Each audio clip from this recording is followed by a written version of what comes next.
It was a natural pain remedy that even the old timers that lived back in the woods that had no formal education, they recognized, hey, this is good for something. We spend a lot of time here at Grace Walk Farm growing medicinal plants and using medicinal plants, turning them into remedies and teas.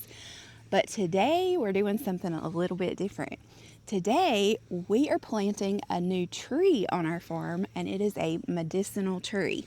And this tree actually goes back in Josh's family for at least 5 generations. Maybe more. Maybe more. They've been using it as medicine. So I'm actually going to let Josh introduce you to this tree today, and then I'm going to come in and give you a little bit of the herbalism behind it. But first, you got to hear the story of how his family's been using it for a long, long time. White willow has gone back in my family, like Amber said, for at least 5 generations, maybe more. So, funny story. I grew up hearing stories about my grandfather and my great-grandfather. My great-grandfather's name was Kellis Parks Binge, KP. Everybody called him KP. And so when I was a little kid, I always heard stories about KP. One of my favorite stories that I hear told a lot is he had very strong opinions on canning. And he lived in a time where like tin cans of food were first starting to be in the general stores. Why in the world would I go and buy a tin can of food when I've got a jar, perfectly good jar, right over there on my shelf? Yep. You people are going to poison us. Yeah, he used to like just rant about it. Josh's dad tells stories about how he was like, y'all are all going to die of all these terrible diseases because of those tin cans. Like he refused. And the funny fact of it all is KP lived longer than any of the men in the line. Yeah. So he was on to something. But he was an herbalist, and like he didn't even know it. Didn't even know. When he was plowing, his hands would hurt because he's holding that plow, and you have to hold it really tight, and you're out there for 8, 9, 10, 12 hours, and his hands would hurt. And so they didn't have aspirin, they didn't have Aleve or ibuprofen or anything like that. Instead, he had been taught from an early age, probably from his dad or from someone else. Maybe his grandpa. Perhaps it could go back that far. But he was taught that, hey, you see that tree that grows at the end of the property? If you'll go over there and if you'll pull off just a little twig and kind of shave off the bark, not just enough to reveal the green flesh underneath, and then put it in your mouth and chew on it. It's going to relieve your pain. It's not going to give you any type of high. It's not going to do anything like that. But what it does is it kind of lowers the volume on the pain that he was feeling in his hands or in his knees or his feet. He just knew that tree helped with pain. He had arthritis, most likely. And like so many of your grandparents and your great-grandparents, they knew things that we don't know, that we don't recognize. They knew how to live off the land. They knew how to recognize the plants and the trees and all of the things that were around them that could make life a little bit easier. Yeah.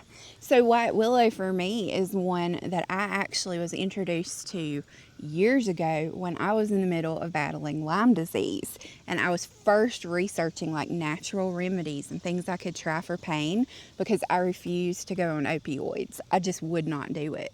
And so I came across information about white willow, but at that point I was brand new to herbs, and with white willow you're using the bark of the tree. It's a little bit more of a complicated herbal project. Yeah, it's not just a case of pulling the leaf off. Right, there's a little more to it if you want to tincture it or make a salve out of it. So I did a bunch of research and I found this lady, this precious lady. Her name's Michelle, and she lives in Tennessee. You know, we're in North Carolina, and her mother had fibromyalgia and was dealing with just body pain all over. And she had researched white willow at great depth and had actually developed a pain cream from white willow. So I ordered some of it. It's called Nature's Willow. Hold on, I brought some out here in my pocket so I can show it to you. Looks like this, comes in a tube like this. And it is a pain relief cream, but the main ingredient in it is white willow bark. And so for me, I used this while I was dealing with Lyme disease. Daily, multiple times a day even, because my number one symptom was joint pain. So much so that I'd even been diagnosed with rheumatoid arthritis, which I'm negative for on my blood work now. Praise Him. Yeah, God has been so good to us. But this really helped me when I was in the thick of joint pain. And you guys ask a lot for things for pain. So first of all, we think you should plant your own white willow tree. Yeah. And as our tree grows, we'll show you how we're using it and you can learn with us. But in the meantime, if you're having pain, you can grab some pre-made pain relief cream with the white willow bark in it. And this stuff is really good and it's natural. Yeah. It's when I don't very often show you guys products. You guys know we've never had an ad on here or a sponsored video, but like this is something I genuinely buy. Yeah. And we reached out to them and we actually asked if we could put it in our shop where you buy our teas under our favorites tab so it's easy for you to find. And they said yes. So if you go on our website, herbswithgrace.com, under favorites, you can see this and you can grab a tube of it. So we wanted you to find it quickly. We're not making this, but we are telling you we like this. So white willow is amazing. And we're about to plant a white willow tree together. Today, in honor of my great-grandfather, my grandfather, my dad, my son, all 5 generations of us, we're going to put a white willow tree in the yard. So Josh is digging the hole to get ready for our tree. And while he's doing that, I want to tell you why white willow actually works for pain. So what we know is there is a constituent inside of white willow bark called salicin. And along the way, generations figured out that this helped with pain. And so scientists isolated salicin in the lab, and they took that one constituent of white willow bark and they created a synthetic or their own man-made form of it called salicylic acid, and that is now the base of modern aspirin. So before there was aspirin, there was white willow bark. But they're not the same thing. A white willow tree is not just an aspirin tree. And here's where people get confused with herbalism. They'll say, what herb is like a leaf? What herb is like Benadryl? You know, name your over-the-counter drug. And it's not exactly like that. Because when scientists took that one constituent, the salicin from the willow, yes, they got pain relief. Yes, it works. Yes, aspirin helps the headache. But they didn't take all the other properties that are also in white willow. And white willow is also super rich in antimicrobial and anti-inflammatory properties. So whereas, you know, an aspirin is going to help with a headache or something, imagine how much more it might help if it also had that anti-inflammatory compound in it too. So that's the difference between plant medicine and modern medicine. Plant medicine, we use the whole plant. Every constituent we know our good and creative God designed on purpose with intention so that all those constituents work together to help the whole person. Man-made medicine likes to pick one constituent that we know works for one thing, and we isolate it and we put it in a pill form and we give it to people. Sometimes that's good because sometimes we need a really strong, sharp, targeted, we need this to work fast and now. But sometimes it's not a good idea because we're losing all the other constituents that balance it. That's why a lot of pharmaceuticals come with big side effects. They're isolated constituents. So there's a lot of chemistry involved in herbalism, but the big idea is you can trust that God made plants with everything in them that we need. And we just have to learn to use them. So Sweet Josh is digging a hole. He's working hard. We are in a massive drought here in North Carolina. And we've had this tree in this pot for quite a while, trying to wait until the ground is wet enough. We just had a good rain. So he's making progress, but the ground is still hard. Let's go check in.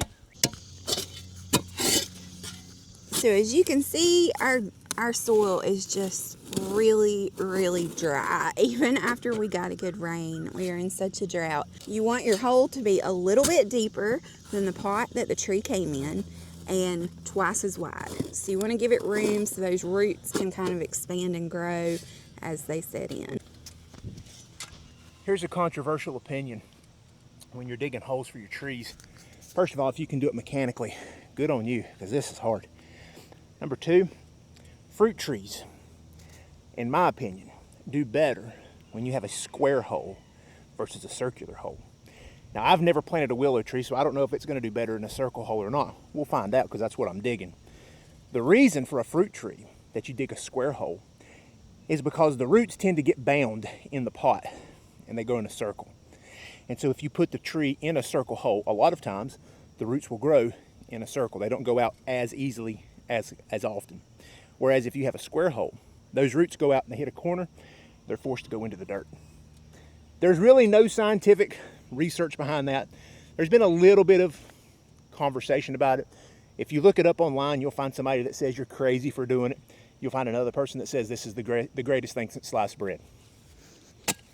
So ultimately, do what works for you. Your farm, your rules.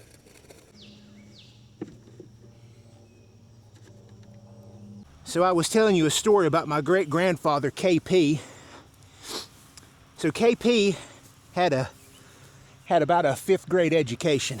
He left school when he was about that age to work on the family farm. I'm pretty sure there were 14 or 15 kids.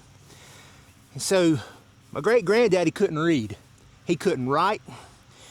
Funny story about him though, he was not dumb. He could very much support himself and his family. He was a very smart man. In fact, one of the wealthiest men in our county would come to him and have him walk over acreages of land. And just by walking the land, my great-granddaddy could tell him how many board feet of lumber he would get off of that piece of property. That's the knowledge that not just anybody has. It's pretty neat stuff. So one day, my dad, he was in elementary school, 3rd, 4th grade, somewhere around there. He's learned to read, and he's excited. He says, I'm going to teach Granddaddy how to read.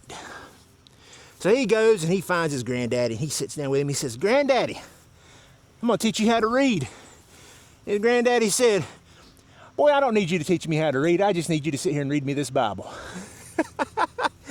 And so you got to imagine this little 3rd, 4th grade boy who's just learned how to read, and his granddaddy hands him a King James Bible. Good luck reading that as a beginner, right? Pretty funny stuff.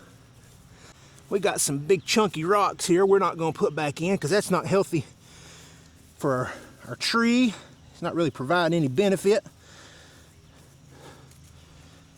See this old Carolina clay, it's dry. We need some rain. Thank you, buddy. Yes, sir. We're going to give her a good drink of water because it's dry. Kind of made a well around it so that it'll hold water. And you can see it's so dry it don't even want to absorb the water. Kind of hydrophobic. Very thirsty. You know, white willow trees are certainly not the only medicinal trees.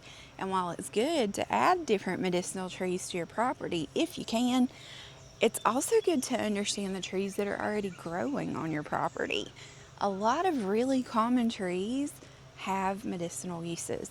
Things like white pine or even oak trees can be used in medicinal ways.